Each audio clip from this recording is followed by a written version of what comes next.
Sheikh, katika dunia hii hakuna mtu aliyokuzidi kwa yote na hakuna mtu aliyepungukiwa na yote. Yule unayemwona yuko na kitu ambacho kwamba hauna, pia yeye yukuona uko na kitu ambacho kwamba yeye hana. Kwa hiyo wewe, kabla kumuomba Mungu ulipovikosa, mshukuru Mungu kwa alivyokupa aliyokuwa hujamuomba. Sasa si chochote unachokitamani ni kheri daima. Wewe ukimwomba Allah na asikupe, Allah anajua kwa nini hajakupa. Wewe eka dhana nzuri kwa Allah, usiseme mbona mimi sijajibiwa. La, eka dhana nzuri kwa Allah.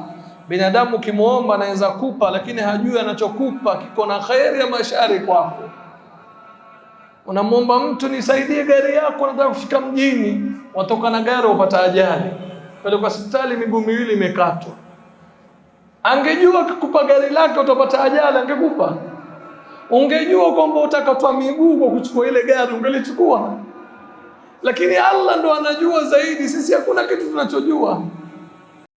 MBTV, dira ya maisha yako.